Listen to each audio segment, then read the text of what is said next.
Assalamualaikum warahmatullahi wabarakatuh. Berbicara tentang malaikat, Allah mungkin tidak banyak dari kita yang mengetahui perihal tugas dan juga apa yang dikerjakannya. Selama ini kita hanya mengetahui tugas-tugas dari malaikat yang pernah kita dapatkan waktu di sekolah. Misalnya adalah tugas dari malaikat Jibril, yakni sebagai penyampai wahyu. Tugas malaikat Mikail adalah sebagai pemberi rezeki kepada seluruh makhluk hidup di bumi dan lain seterusnya. Selain daripada itu, ternyata ada juga lain dari malaikat Allah yang mungkin tidak pernah kita sadari, yakni mendoakan manusia, umat muslim yang mengerjakan kebaikan. Lalu apa keuntungannya jika kita didoakan oleh para malaikat? Ketahuilah, doa yang kita panjatkan akan jauh lebih cepat dikabulkan oleh Allah Subhanahu wa Ta'ala. Karena kita semua tahu malaikat adalah makhluk Allah yang tak pernah ingkar dan yang paling dekat dengan Allah. Siapa golongan manusia yang sangat beruntung itu? Yang pertama adalah orang yang tidur dalam keadaan bersuci. Para malaikat, yakni orang yang bersuci terlebih dahulu sebelum tidur. Kebiasaan ini memang terlihat mudah, akan tetapi cukup sulit untuk dikerjakan. Bagi orang yang kuat iman dan takut kepada Allah, tentu sebisa mungkin akan menyempatkan waktu untuk bersuci terlebih dahulu sebelum tidur. Sebagaimana yang diriwayatkan dari Imam Ibnu Hibban, ia berkata, barang siapa yang tidur dalam keadaan suci, maka malaikat akan bersamanya di dalam pakaiannya. Dia tidak akan bangun hingga malaikat berdoa, ya Allah, ampunilah hambamu si fulan karena tertidur dalam keadaan suci. Hadis riwayat Ibnu Hibban dari Abdullah bin Umar.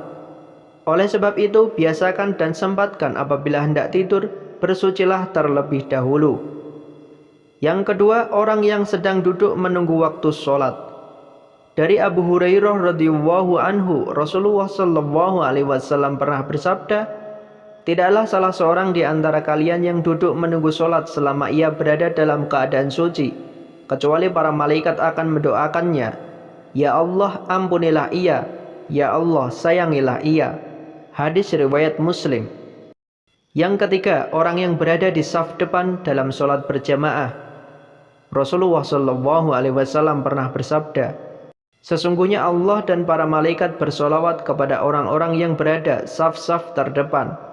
Hadis riwayat Abu Daud. Yang keempat, orang yang menyambung saf saat sholat berjamaah.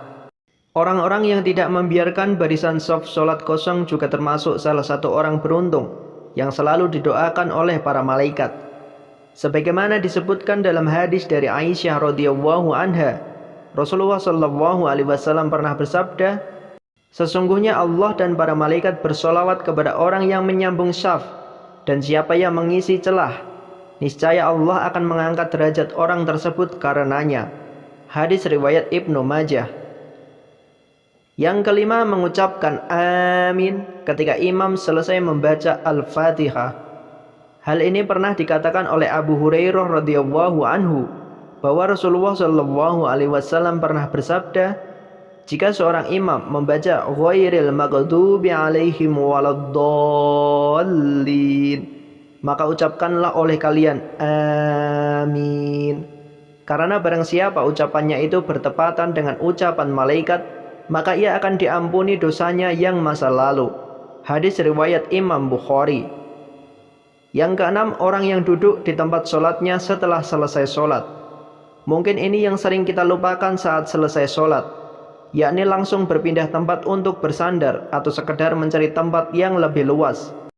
Padahal jika kita mengetahui tetap berada pada posisi di mana kita mengerjakan sholat, merupakan salah satu hal yang membuat malaikat akan mendoakan kita. Dari Abu Hurairah radhiyallahu anhu, Rasulullah shallallahu alaihi wasallam pernah bersabda, para malaikat akan selalu bersolawat berdoa kepada salah satu di antara kalian selama ia ada di dalam tempat sholat, di mana ia melakukan sholat. Selama ia belum batal wudunya, para malaikat berkata, ya Allah, ampunilah dan sayangilah ia. Hadis riwayat Ahmad dari Abu Hurairah. Oleh sebab itu, hindari sebisa mungkin langsung berpindah tempat setelah selesai sholat, sebelum berzikir dan bermunajat kepada Allah Subhanahu wa Ta'ala. Yang ketujuh, orang yang melakukan sholat subuh dan asar berjamaah. Abu Hurairah radhiyallahu anhu berkata, Rasulullah Shallallahu Alaihi Wasallam pernah bersabda, para malaikat berkumpul pada saat sholat subuh. Lalu para malaikat yang menyertai hamba pada malam hari yang sudah bertugas malam hari hingga subuh naik ke langit. Sedangkan malaikat bertugas pada malam hari tengah tinggal. Lalu Allah bertanya kepada mereka, bagaimana kalian meninggalkan hambaku? Mereka menjawab, kami datang sedangkan mereka sedang melakukan sholat, dan kami tinggalkan mereka sedangkan mereka sedang melakukan sholat. Maka ampunilah mereka pada hari kiamat. Hadis riwayat Ahmad dari Abu Hurairah Al-Musnad. Yang kedelapan, orang yang mendoakan saudaranya tanpa sepengetahuan yang didoakan. Rasulullah Shallallahu Alaihi Wasallam pernah bersabda, doa seorang muslim untuk saudaranya yang dilakukan tanpa sepengetahuan orang yang didoakannya adalah doa yang akan dikabulkan. Pada kepalanya ada seorang malaikat yang menjadi wakil baginya. Setiap kali dia berdoa untuk saudaranya dengan sebuah kebaikan, maka malaikat tersebut berkata, amin, dan engkau pun mendapatkan apa yang ia dapatkan. Hadis riwayat Imam Muslim. Oleh sebab itu, doakanlah kebaikan kepada saudara-saudara kita yang mungkin sedang tertimpa musibah atau bahkan yang menyakiti hati kita. Insya Allah kita akan didoakan para malaikat supaya diberikan kekuatan dan kelapangan dari Allah Subhanahu wa Ta'ala.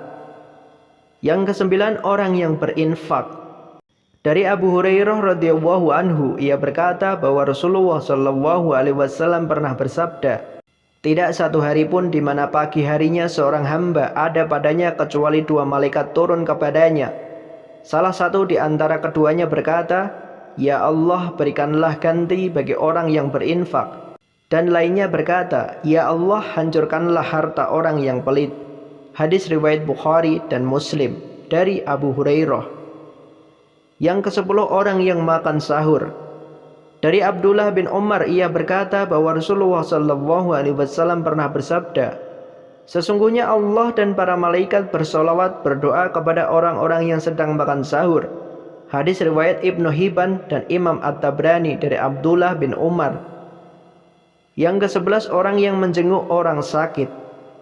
Dari Ali bin Abi Thalib, ia berkata bahwa Rasulullah Shallallahu Alaihi Wasallam bersabda, tidaklah seorang mukmin menjenguk saudaranya kecuali Allah akan mengutus 70.000 malaikat untuknya yang akan bersolawat kepadanya di waktu siang kapan saja hingga sore dan di waktu malam kapan saja hingga subuh. Hadis riwayat Ahmad dari Ali bin Abi Thalib. Yang ke-12, orang yang mengajarkan kebaikan kepada orang lain.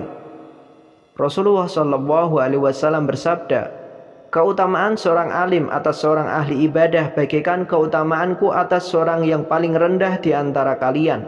Sesungguhnya penghuni langit dan bumi, bahkan semut yang di dalam lubangnya dan bahkan ikan, semuanya bersolawat kepada orang yang mengerjakan kebaikan kepada orang lain.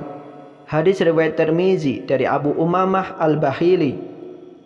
Kita semua berharap semoga kita bisa menjadi salah satu hamba Allah yang selalu didoakan kebaikan oleh para malaikatnya.